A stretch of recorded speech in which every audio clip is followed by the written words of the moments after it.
One cold LA night, a chance encounter outside a 24-hour diner changes everything.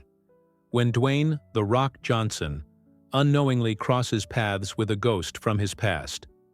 What follows is a story of loyalty, loss, redemption, and the power of one choice. The city never truly slept, not in Los Angeles. Its heart beat loudest in the twilight hours, neon signs buzzing against black skies, the shuffle of tired feet against cracked sidewalks, laughter trailing from late-night bars, and the quiet despair hidden behind trash bins and sleeping bags on curbsides. It was just past 1 a.m. when the SUV pulled up beside an all-night diner, a quiet joint nestled between a closed laundromat and a pawn shop that hadn't seen new stock in years. Dwayne Johnson stepped out, baseball cap low, hoodie zipped up, alone but never unnoticed. He craved this rare silence. No red carpets, no cameras, no lights, just pancakes and peace. Inside the diner, the air was thick with grease and old coffee, the kind of place where the walls whispered 100 untold stories. The waitress behind the counter recognized him instantly. Her eyes widened, but he held a finger to his lips with a half-smile. She nodded, understanding. He didn't want to be the Rock tonight, just a man with a craving for something simple. He sat by the window, large hands cradling a chipped ceramic mug of black coffee, eyes scanning the empty street. That's when he saw him. At first, just another figure buried beneath layers of worn clothes, perched on an overturned crate next to the dumpster, fiddling with something in a torn duffel bag. Nothing unusual. LA was a city of invisible people, but something about him. It caught Dwayne's attention. Emotion. A way he wiped his hands on his pants. Familiar. His mind ticked through old memories like flipping through aged photographs. He couldn't place it. The man had a shaggy beard, hair matted beneath a knit cap, eyes sunken but sharp, scanning the sidewalk like he was waiting for something. Someone. Then the man looked up. Their eyes locked, and for a fraction of a second, something passed between them. Recognition. Blurred and hesitant, Dwayne blinked. "No way," he muttered, standing slowly, coffee forgotten. He pushed open the diner door, the bell above it jingling. The man stood cautiously, defensive but not aggressive, eyes narrowing as Dwayne approached. "Hey," Dwayne said, keeping his voice low and even. "I know you?" The man stiffened, took a step back. "Don't think so," he muttered, but there was a waver, a crack in the armor. Dwayne studied him closer. That voice, rough, hoarse, but under the rasp was something familiar. A name flickered in his memory. "Kev?" he said, uncertain. The man froze. Dwayne's voice softened. "Kevin? Kevin Monroe? From Freedom High!" Kevin's shoulders dropped. He looked down, then back up, and for the first time he smiled, just barely.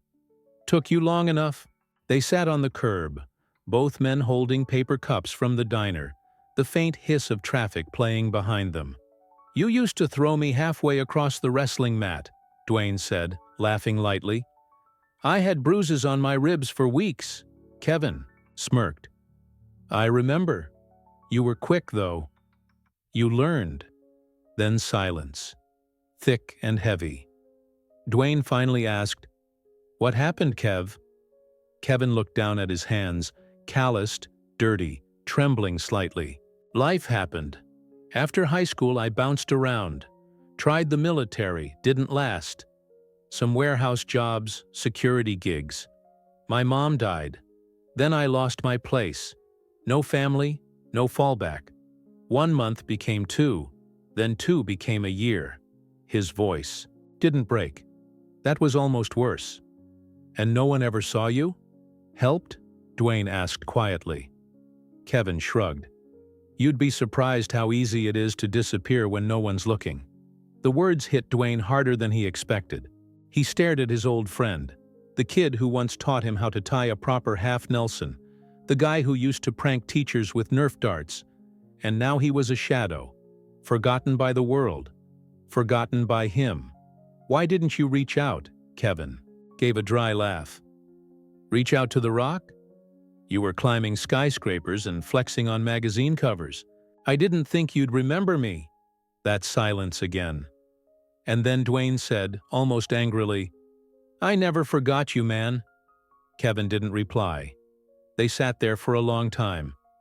Then Dwayne stood. "Come on." Kevin looked up, wary. "Where?" "You're staying at my place tonight." Kevin shook his head. "Nah, man, I'm good. No," Dwayne cut in. "No, you're not. Let me do this." Kevin hesitated. Pride warred with exhaustion.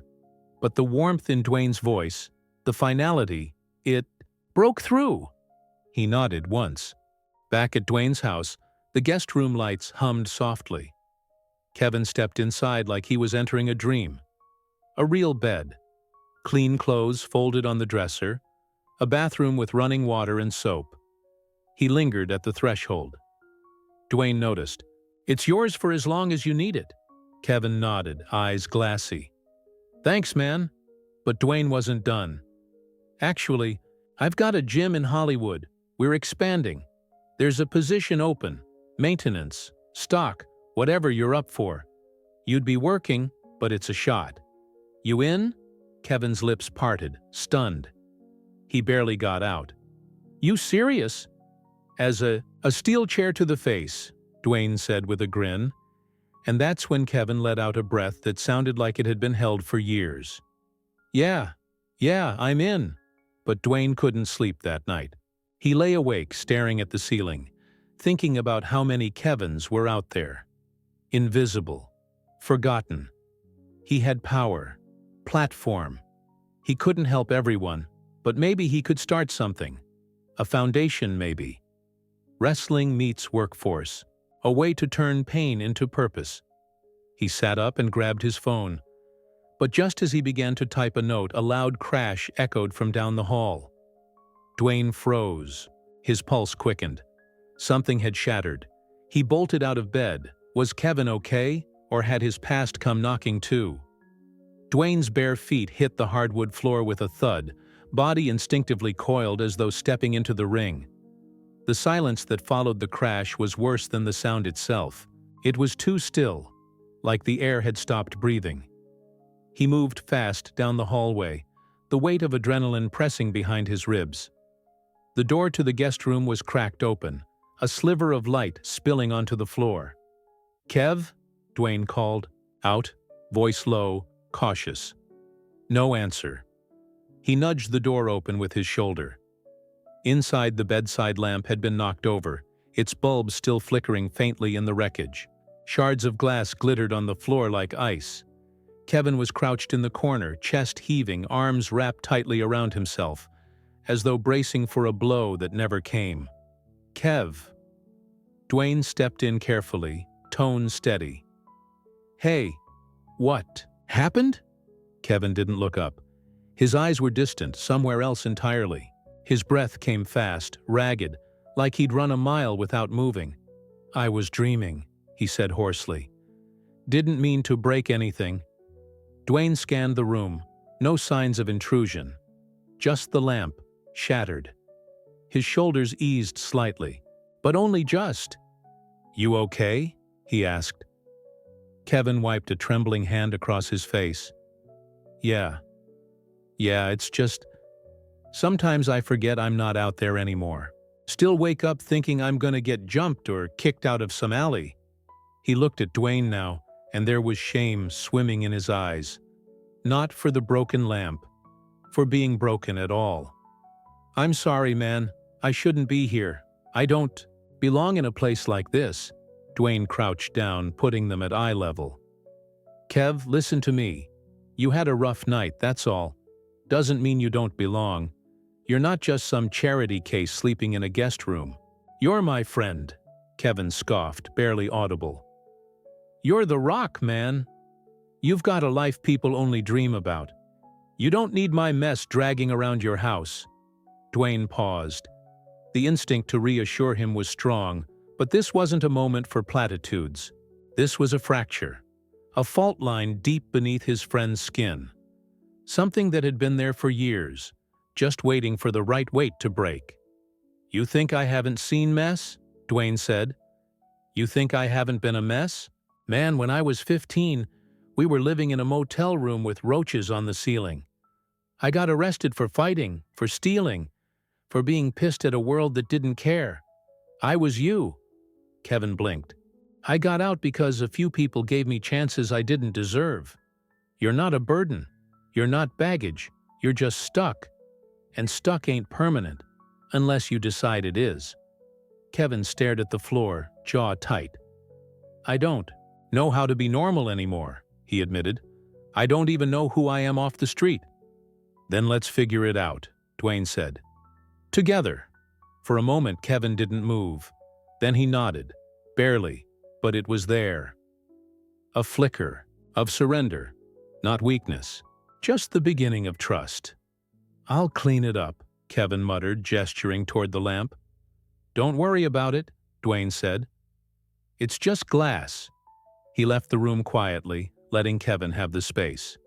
But as he lay back in his own bed, staring at the ceiling once again, Dwayne couldn't shake the feeling that this moment, the broken lamp, the panic, the words Kevin didn't know how to say, was just the surface. Beneath it was a wound that went deeper than one night on the streets, and he couldn't ignore it anymore. The next morning came slow. Gray sunlight filtered through half-drawn curtains. The house was quiet. Dwayne walked into the kitchen to find Kevin already up, a cup of coffee in hand, standing awkwardly by the window like a man trying to memorize the view before it was taken away. "Morning," Dwayne said. Kevin turned. He looked better, not good, not yet, but better. Hair combed. Wearing the clean clothes from last night.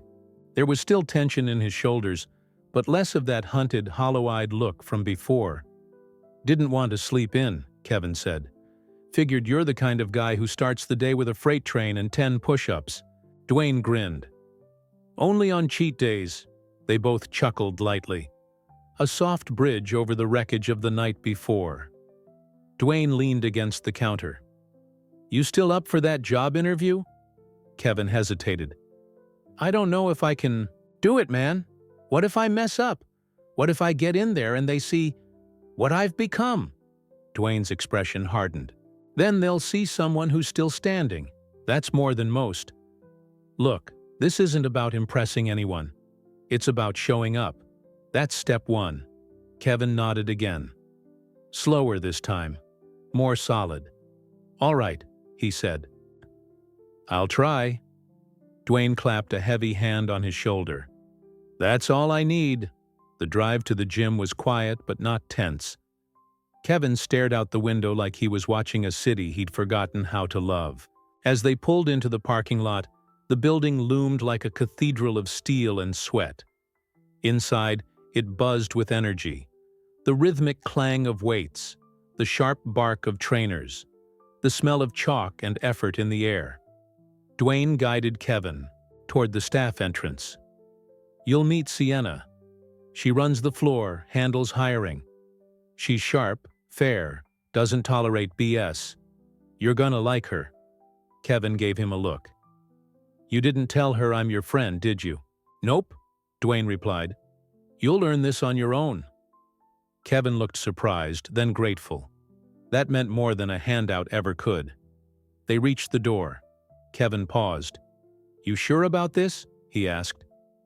Dwayne didn't flinch. "You're the one who should be sure. I already am." Kevin inhaled deeply, then pushed through the door. Dwayne watched him go, something tight in his chest easing slightly. But even as the door shut behind Kevin, Dwayne's phone buzzed. A message.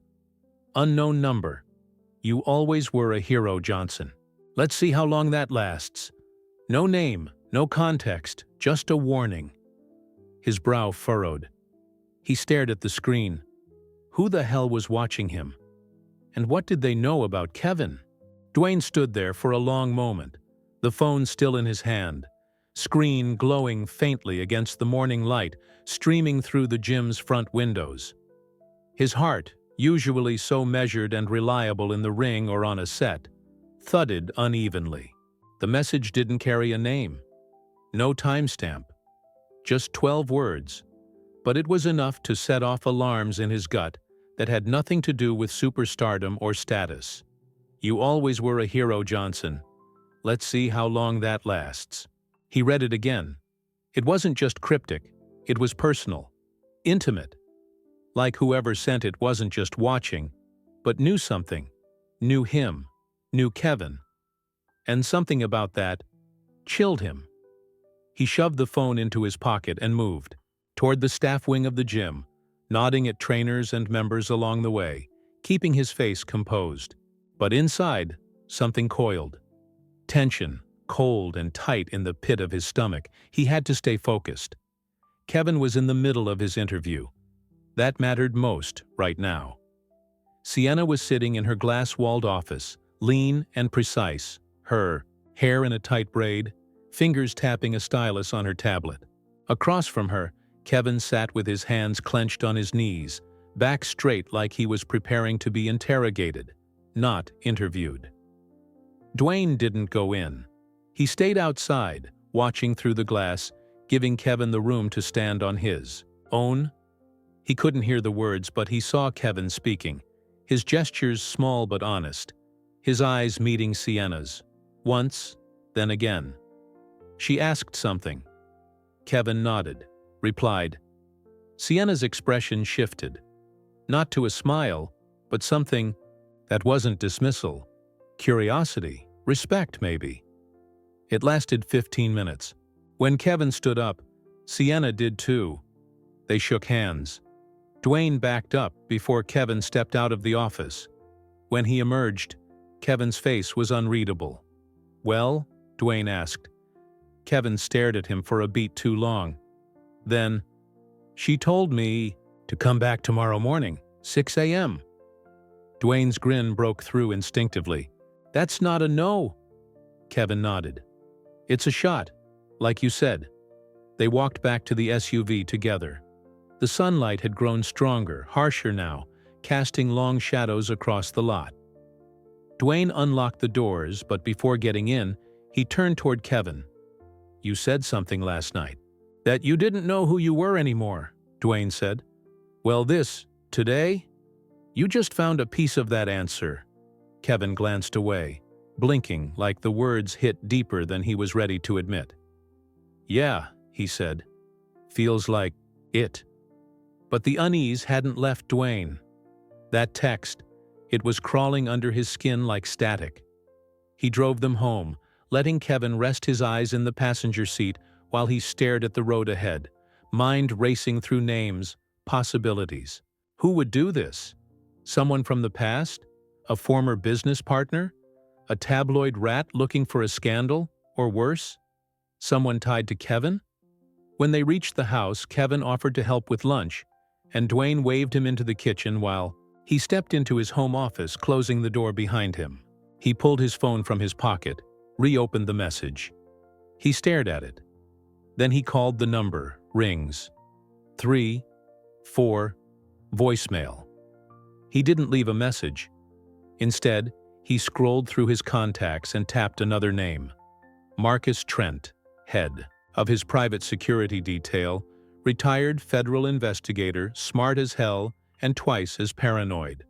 "Marcus," he said as soon as the line picked up, "I need a trace run on a number. No press, no noise. Just eyes-only quiet." "Give it to me." He rattled off the digits. Marcus was already typing. "You getting threats again?"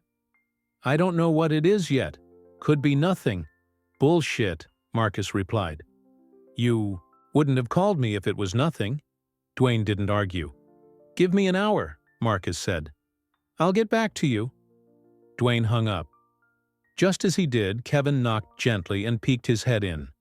"Grilled cheese." "Hope that's cool," Dwayne smiled. "Perfect." They ate in silence at first, seated at the kitchen island, the clink of forks on plates the only sound. Kevin finally broke it.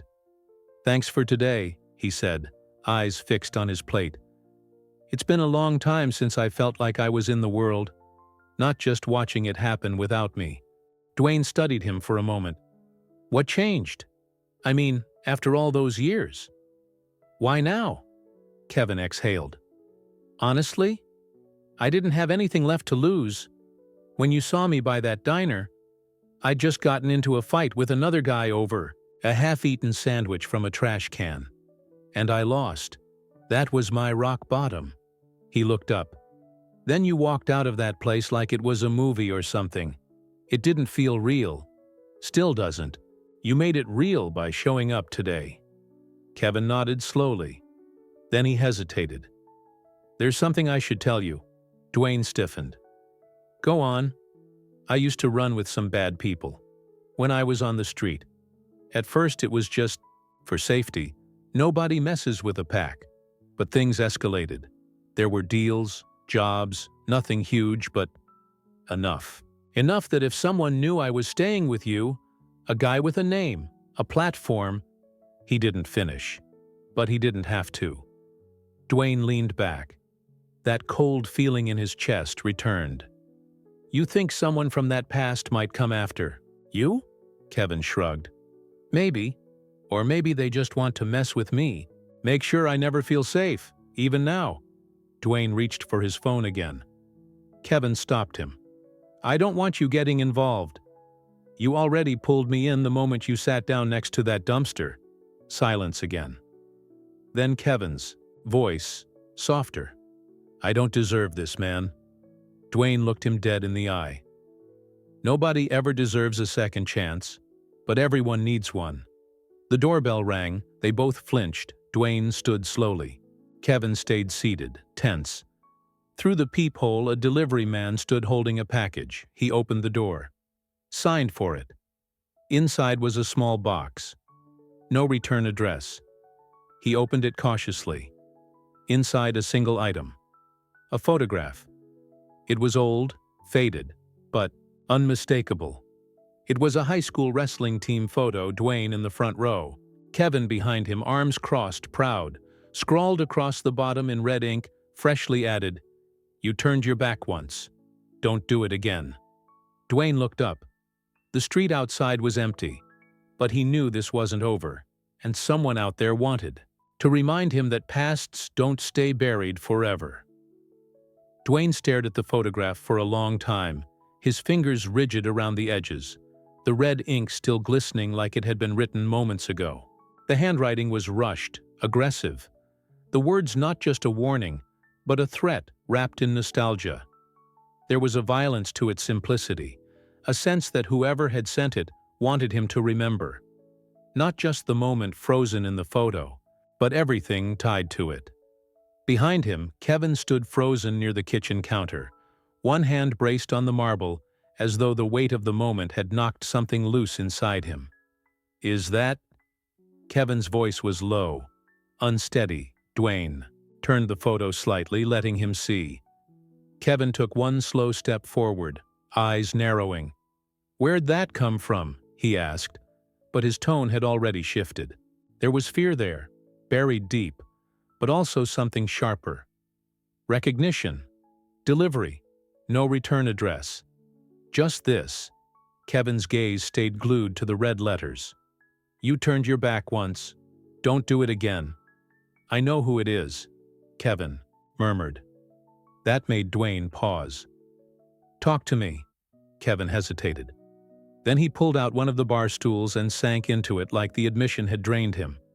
After I first ended up on the street, he began slowly, I was lost. Not just broke, but angry. At everything. The world, the system, people who walked past me like I didn't exist. And that's when I met him. Name's Lenny Drake. He ran this group, called themselves The Chain. Dwayne didn't interrupt, just listened, the name burning into his mind. They weren't a gang, not officially, but they were organized, smart. They recruited people who had nothing left to lose, guys like me. We did things, mostly small-time stuff at first, boosted cars, pawn shop hits, fake security gigs for shady clubs. But it got darker. Fast. Kevin's face tightened as he spoke, the memories clearly clawing their way back. One night things went sideways. We were supposed to be lookout for a stash grab. Some drugs, maybe guns. Lenny always kept us in the dark. But the place was a trap. One of ours got shot. Cops swarmed. I ran. Hid out for weeks after that. That's when I started going solo. Kept my head down. Cut ties. Did you ever get caught? Kevin shook his head. No. But I knew if Lenny found me again, I'd be dead. Or worse, he'd make sure I wished I was. Dwayne leaned against the counter, processing. So this guy? He knew about us? About Freedom High? About our connection? Lenny didn't miss much. He had files on all of us, called it insurance. If he sent that photo, it's not just a message. He's watching, and he knows I'm with you. Dwayne's phone buzzed again on the counter. Caller ID. Marcus Trent. He picked it up. Talk to me. You're not gonna like it, Marcus said immediately. The number's untraceable, burned after one message. But get this. I did a dig on the package route. Tracked the delivery back to a courier company in East LA, paid in cash. Fake name, Jesse Doyle. But that's an alias tied to Leonard. Drake, ex-con, been off the radar for years. Dwayne's jaw tightened. I need eyes on my property. Full coverage. Already in motion, Marcus said. And Dwayne, be careful. This guy's not just another punk. He's ex-military, discharged under psychological instability. If he's targeting you through Kevin, it's not going to end with a photo. I figured, Dwayne said, then hung up. Kevin was staring at him. You still want me here? The question stung. Dwayne walked over and sat across from him. Let me be crystal clear, Kev. You're not the problem. You're the target. That's a big difference. But I'm putting you in danger, Kevin pushed. Your house, your name. Hell, your family, You are family, Dwayne snapped, sharper than he meant to. And I don't leave. Family behind. Kevin's mouth opened, then closed. He looked away, jaw clenched. Dwayne softened. You're not the same guy who ran with that crew. That's not who I see when I look at you. But this guy, Lenny, if he's making moves, we don't back off. We don't run. Not anymore. Kevin looked up again. There was something new in his eyes. Not just fear, but defiance. A flame that had been smothered for too long, finally catching spark again. What do we do? He asked. Dwayne stood. His presence filled the room. We hit back. Smart. Legal if we can, hard if we have to. But first, we get the full picture. Kevin nodded. I can help. I remember people, places. I can give you names. Good. Start writing them down. Kevin moved toward the office, already focused, already shifting gears. Dwayne watched him go, proud and worried. This wasn't just about rebuilding a life anymore. It was war by another name. His phone buzzed again. This time, it was a video. No, sender. He opened it. The footage was shaky, shot from across the street, clearly handheld, clearly intentional. Kevin, outside the gym that morning. Getting into Dwayne's SUV. The camera zoomed slowly. Then the video cut to black. A voice whispered, over the final frame, low and distorted. You can clean him up, Rock. Doesn't mean he's not still dirty. Dwayne's hand gripped the phone so tightly his knuckles went white. Enough was enough. He walked into the office where Kevin was scribbling names on a notepad. Kevin looked up. You all right? Dwayne didn't answer the question. Instead, he said, We're going to pay Lenny a visit. Kevin's eyes widened. You know where he is? I will by tonight, Dwayne said. And when we find him, he's going to learn real fast that he picked the wrong two people to come after. But behind the fire in Dwayne's voice, a question lingered like smoke. What exactly did Lenny know about Kevin? That he hadn't said yet. Dwayne watched Kevin scribbling names in the guest room turned command center, the desk littered with a growing constellation of post-it notes, maps, and crumpled snack wrappers. Kevin had always been the sharp one back in high school. His mind, quick, photographic, strategic, but this was something else. The way he recalled addresses, affiliations, timelines, like the memory had been waiting to surface. It was impressive, but it was also suspicious. Dwayne folded his arms, leaning against the doorway. "You're really pulling this out of nowhere." Kevin didn't look up. "My brain doesn't turn off. Out there, remembering people was how I stayed alive. Knew who owed who'd sell you out for a half sandwich, who had a knife, and who just pretended to." Dwayne stepped in closer, voice quieter. "How deep were you in, Kev? With Lenny?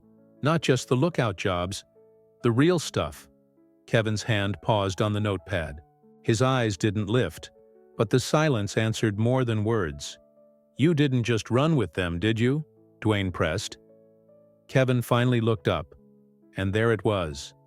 That flicker of guilt behind his eyes, the heaviness of something unspoken. "I did things I'm not proud of," he said. "I let people get hurt. I didn't stop it when I could have.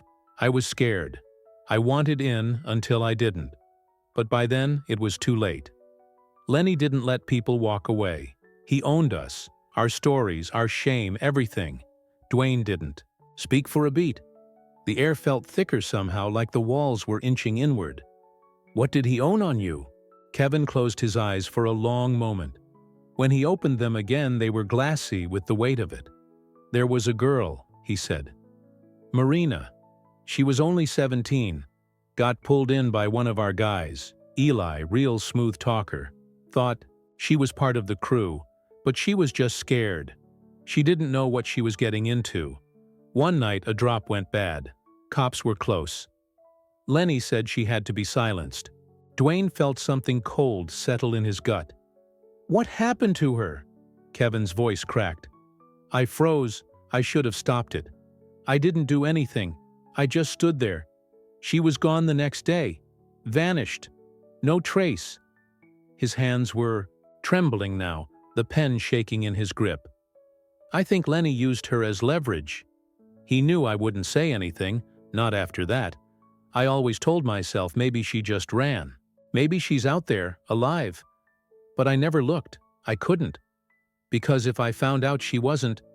He couldn't finish the sentence. Dwayne sat down across from him, voice low. "You've carried that for a long time." Kevin wiped his face with his sleeve. "You asked how deep I was in? That deep." Dwayne was quiet for a while, letting the moment settle. The shame in Kevin's voice wasn't performative. It wasn't an excuse. It was real. And heavy. "You still want to go after Lenny?" Dwayne asked. Kevin nodded. "More than ever. Even if it brings everything back?" "That's already happening. But this time, I'm not running." Dwayne reached into his pocket and handed him a slip of paper. Kevin frowned as he unfolded it. An address, scribbled in sharp black ink. Marcus tracked a location tied to that alias, Jesse Doyle. Storage unit off Sepulveda. Rented 6 months ago. Cameras on site. Cash payments. Kevin stared at the address. "That's close. Too close," Dwayne agreed. "We go tonight. Low profile. We see what he's storing, what he's planning. And if he's there, we handle it." Kevin nodded, the edges of his hands still trembling. But the fire in his eyes had steadied. The sun sank behind the LA skyline, bleeding gold and blood orange across the concrete. By 10 p.m., the city had shifted. The shadows grew longer and everything seemed sharper, like danger was just beneath the surface, waiting. Dwayne pulled the SUV into a side lot near the storage facility, engine off, lights dimmed. They sat in silence for a moment, both staring. At the fence-topped warehouse complex ahead. "You ever done something like this?" Kevin asked. Dwayne cracked his knuckles. "I've had experiences." Kevin huffed a laugh, but it faded quickly. "I'm not sure I'm ready to see him again," Kevin admitted. "What if he's in there?" "Then we deal with it. On our terms." They slipped out of the vehicle and approached the rear gate. Marcus had texted a gate code an hour earlier, courtesy of a quiet favor with the facility's night manager. The lock clicked open. Inside, the corridors stretched cold and echoing, lined with identical metal doors, some with rust around the edges. Unit number 314. That was the one. They reached it. Kevin's breath hitched slightly as Dwayne pulled out a crowbar. One pop, and the latch gave. The door screeched upward. The air inside smelled of dust, sweat, and something stale. Old newspaper lined the concrete. A mattress lay in one corner. A camping stove. Bottled water. And in the center, stacked crates. Labeled. Cataloged. Kevin stepped in first, heart in his throat. He flipped open the nearest crate. Inside, manila folders. Dozens of them. He grabbed one. Inside, surveillance photos. Dates, locations, names. Dwayne picked up another. More photos. A ledger of transactions. Weapons. Names crossed out in red. "This isn't just blackmail," Dwayne muttered. "This is a network. He's running a whole operation." Kevin opened another folder. Then froze. "What is it?" Dwayne asked. Kevin turned it around. A picture of Marina, with a date. 2 months ago. She was alive. Older, hardened, but unmistakably her. The photo was grainy, taken through a window. She was at some kind of safe house, blurry figures in the background. "Holy sh..." Kevin's voice caught. "She's not dead." Dwayne was already scanning the folder. An address in Vegas. Notes. About movement. Transport schedules. Then they both heard it. A soft metallic click behind them. "Put it down."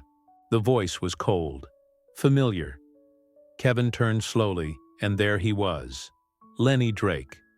He stood just outside the unit, gun raised, wearing a denim jacket and a grin like a wolf finally cornering its prey. "You never were good at staying gone, Monroe." Dwayne's muscles tensed. He slowly stepped forward. "You don't want to do this." Lenny smirked. "Oh, I very much do." Kevin stepped between them. "I'm not running this time." Lenny's smile widened. "No, you're not." And then he pulled the trigger. The sound ripped through the silence like a blade through paper. Raw, loud, final. But it wasn't the sharp, piercing crack of a bullet tearing flesh. It was a dull click, misfire. Dwayne didn't hesitate.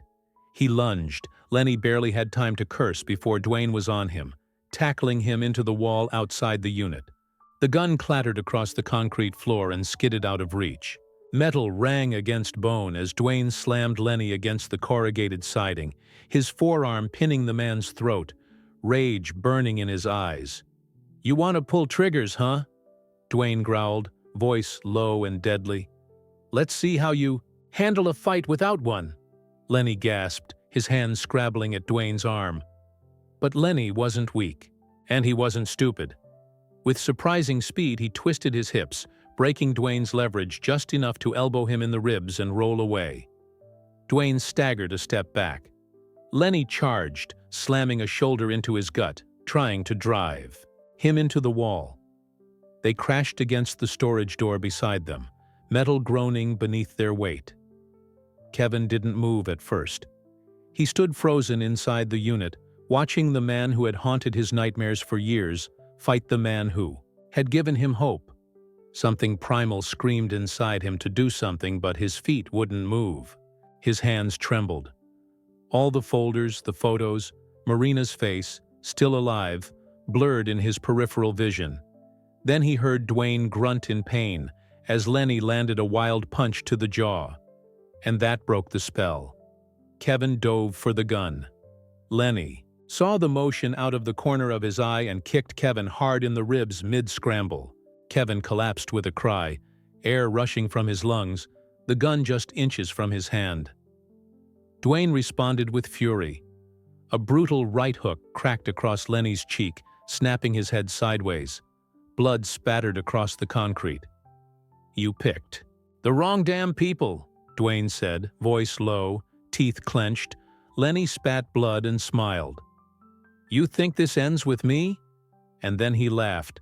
That laughter chilled Kevin deeper than the gun ever could. Dwayne hesitated, just for a breath, and Lenny used it. His hand darted to his jacket. Inside, a second gun, smaller, black matte, taped flat against the lining. But Kevin was already moving again. He didn't think. He didn't hesitate. He tackled Lenny from the side, grabbing for the gun just as it came free.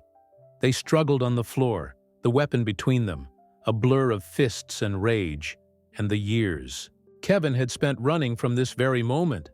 "I'm not yours anymore," Kevin shouted.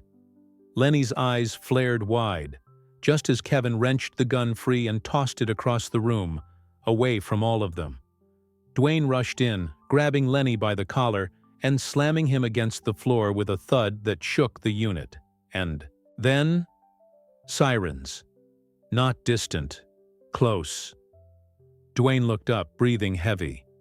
Marcus, outside, the flash of red and blue lights painted the storage walls. Doors slammed, voices shouted. The cavalry had arrived. Marcus appeared in the entrance, flanked by two plainclothes agents, his eyes sweeping the scene. "You okay?"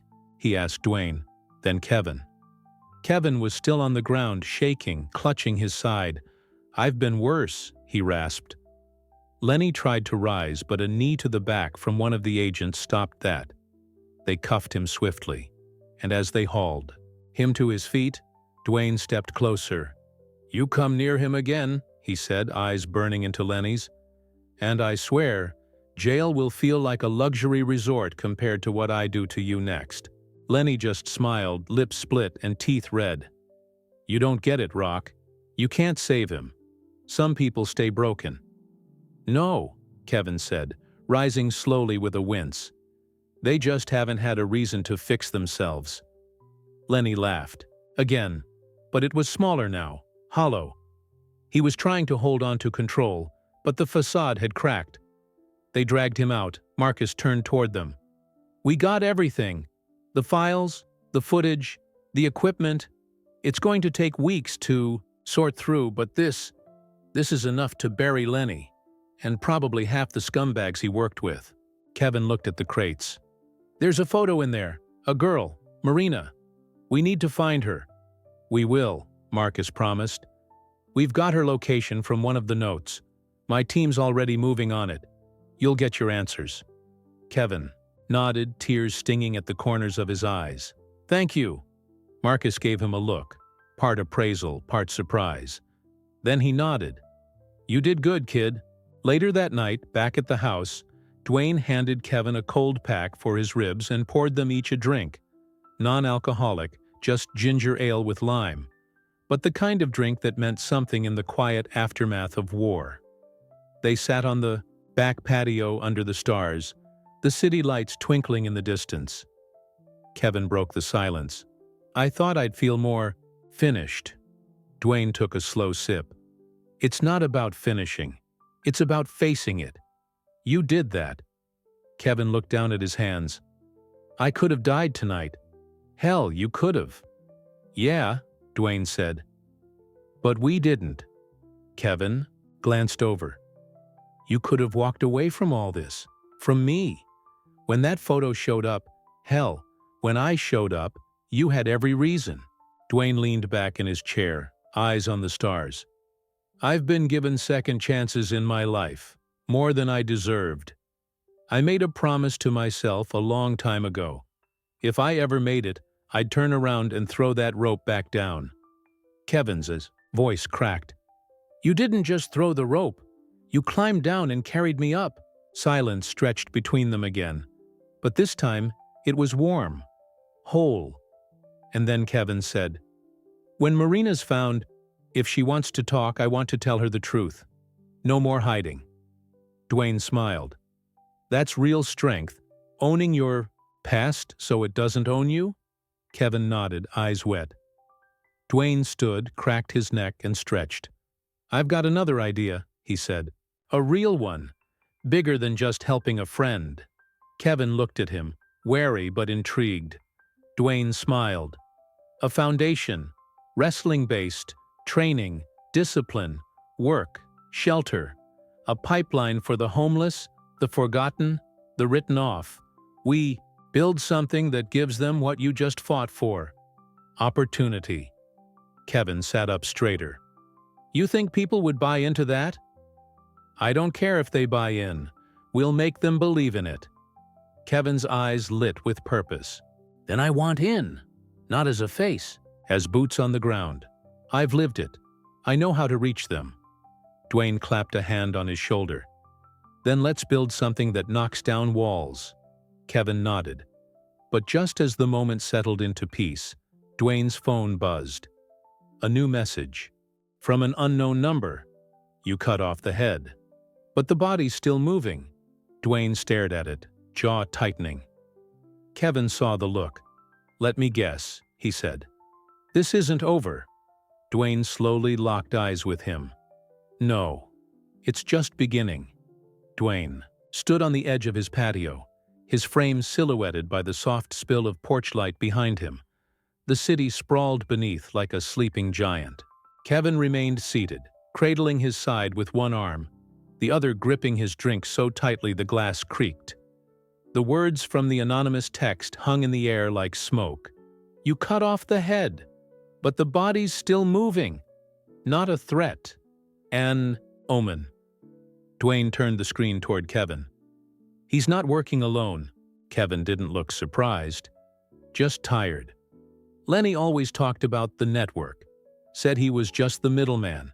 He bragged about connections to people who wore suits and sat in offices far from the streets. The kind of people who never get dirt under their fingernails, but who make sure the rest of us never stop bleeding." Dwayne exhaled slowly through his nose. The tension in his chest wound tight. But for the first time in days, it didn't feel like fear. It felt like resolve. "They can send texts, send warnings, hell, they can send the whole damn cavalry," he said, voice low. "But if they think this ends in silence, they've got no idea who they're dealing with." Kevin stood slowly. His ribs still ached, but every movement now carried weight. Purpose. "You said it yourself. We don't run anymore." A quiet beat passed between them. Then Kevin added, "But this time, we don't fight them their way. No fists, no shadows. We expose them. We bring them into the light." Dwayne nodded. "Exactly. And that's what they did." It started the next morning. Dwayne called a press conference, not at some private Beverly Hills compound or slick corporate office, but at the very gym where Kevin had been given a shot. Flanked by local reporters, staff members, and a few curious members of the public, Dwayne stood in front of the cameras, not as The Rock, the global megastar, but as a man reclaiming his roots. He spoke plainly. "I grew up broke. At 15, I was getting into trouble, sleeping in motels with my mom, and trying to figure out who I was in a world that didn't seem to care. But I had people who gave me second chances. Wrestling saved my life. Discipline saved my life. And now it's time to return that favor." He introduced the Groundwork Foundation, a program dedicated to training homeless and at-risk individuals in physical discipline, mental health, job skills, and community reintegration through the lens of wrestling. Not as spectacle, but as healing. He didn't mention Lenny or the network by name. Not yet. That part came later. Because they weren't just building a program, they were building proof. Kevin became the first story they told, but he wasn't the last. Within a month, 3 more people, 2 men, 1 woman, were off the streets, training in the gym, getting therapy, job placement assistance, and structure. A community formed. A rhythm. Then, quietly, Marcus and his contacts at the Bureau opened an investigation using the evidence they had seized from the storage unit. The files Lenny had so obsessively collected were a goldmine. Dozens of names, photographs, meeting places, transactions. It was slow, methodical work, but each string led to another. Eventually, the body behind the severed head began to take shape. 2 months later, Kevin stood outside the gates of a modest community safe house in North Las Vegas. He clutched a small folder in one hand. Photos, copies of the file on Marina, proof, evidence. A letter he had rewritten 10 times and still hated. She stepped outside hesitantly, older, hardened, but alive. Her eyes locked on his. For a moment, neither moved. Then, slowly, Kevin walked forward and held out the folder. "I thought you were gone," he said quietly. "And I'm sorry. For everything. I didn't protect you. I didn't stop them. I let fear turn me into something I hated." Marina looked at the folder, then at him. She took it. "I spent a long time hating you," she said softly. Kevin nodded. "I deserve that. But I've spent longer trying to forgive the version of me who trusted any of you in the first place. I understand." A long silence stretched. Finally, she looked at the photo in the folder. Her younger self, scared and unaware, and then looked up at Kevin, with the eyes of a woman who had learned to survive without apologies. "Don't say sorry. Again," she said. "Just do better." Kevin nodded, eyes wet. "That's all I want." She walked back toward the gate. Halfway there, she stopped and glanced back. "You're working with Dwayne Johnson, right?" Kevin chuckled. "Yeah, somehow." She smirked, faintly. "Tell him if he ever wants a real fighter. I've got moves." And then she disappeared into the house. That night, Kevin returned to the gym. He walked through the main floor, past 2 newcomers practicing footwork, a trainer coaching form, a young woman doing push-ups until her arms trembled. Dwayne watched him from the upper walkway. When Kevin reached the center of the ring, he looked up. "She's alive," he called. Dwayne smiled. "I know. Marcus said she's already volunteering at a youth shelter."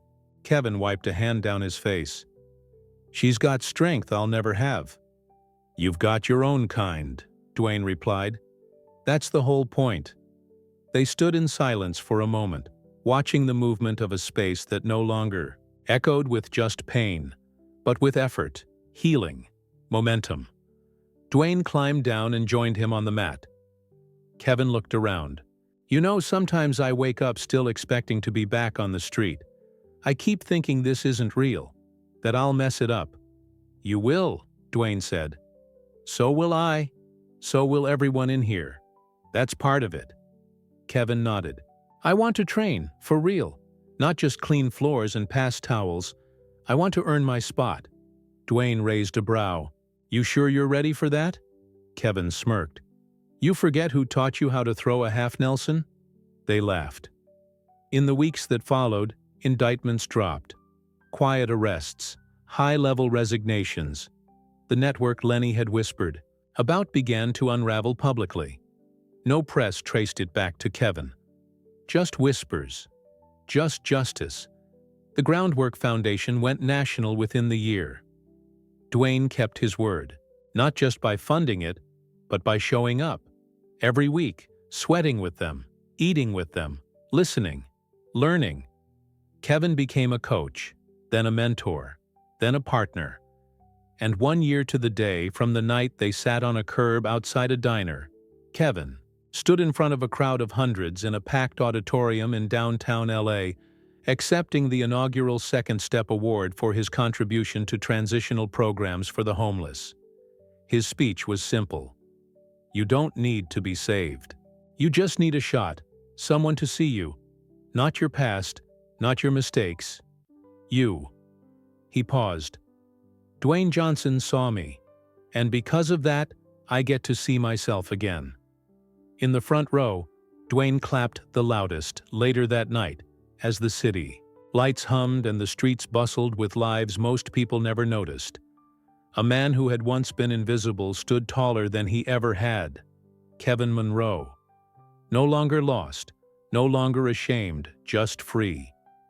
And beside him, always, was the man who had made it his mission to turn kindness into action.